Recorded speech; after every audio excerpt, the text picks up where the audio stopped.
Happy Valentine's Day here from the Beniverse. My name is Ben Friedman, film critic, and I decided let's get in the mood.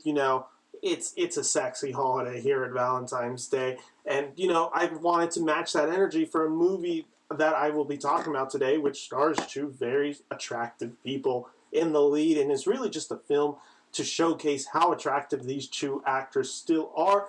This film in question is a Netflix release starring Ashton Kutcher, Reese Witherspoon, the king and queen of rom-coms of the early 2000s that were never particularly good, but people ate them up.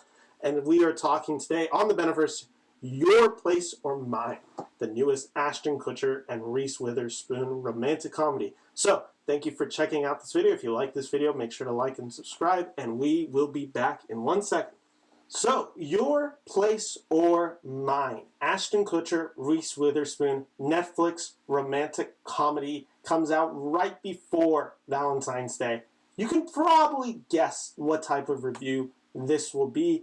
I don't think I'm going to say anything particularly groundbreaking about this movie. I'm not going to have some incredible thesis or analysis on this movie. My guess is if you saw the trailer, you can pretty much predict any review of this movie that will ever come out. But in case you're still curious, in case you need that Beniverse stamp of approval for your Valentine's Day holiday, let's get into it.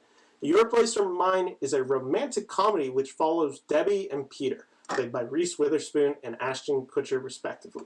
Two best friends who once slept together 20 years ago, but now live on total opposite sides of the United States. But when a business opportunity presents itself for Debbie, she travels to New York while Peter comes to LA to babysit her son Jack, played by Wesley Kimmel.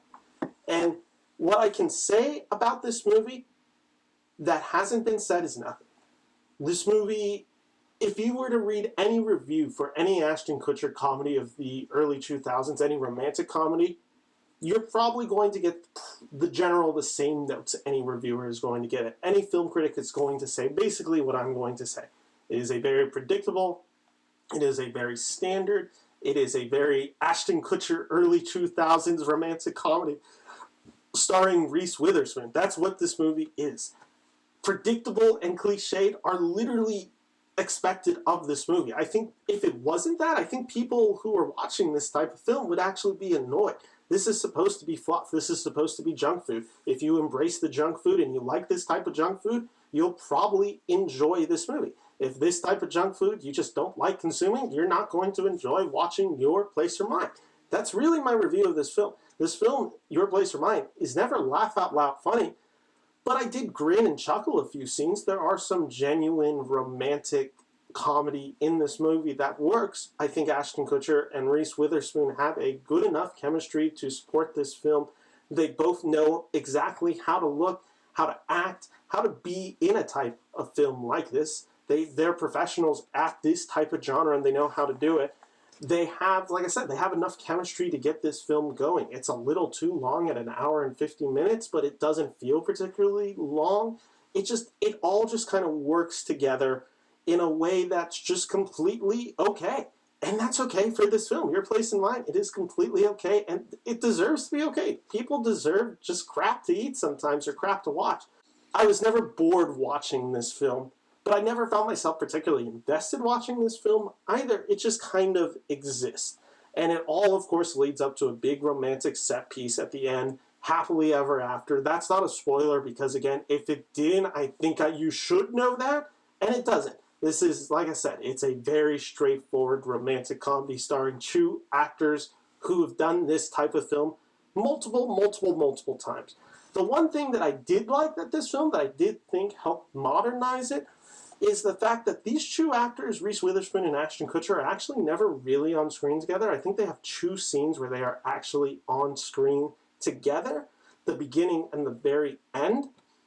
And then the rest is told either via phone with split screen or via text messages.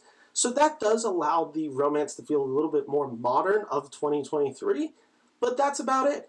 It's exactly what you'd expect out of a Reese Witherspoon, Ashton Kutcher rom-com. I feel like I've been saying it. It's not particularly well written, it's not particularly well directed, but it's also not poorly written, it's not poorly directed, it's not poorly acted. It exists.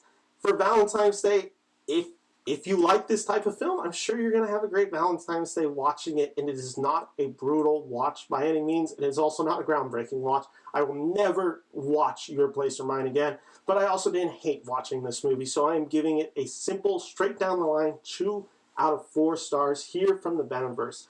Anyway, if you liked this review of if you like this review of Your Place or Mine, check out some of my other reviews because I guarantee they're more in-depth and much better than this review. But if you like this review regardless, make sure to like and subscribe to the Benverse. My name is Ben Friedman. Thank you all for checking it out. Happy Valentine's Day and have a great day. Bye-bye.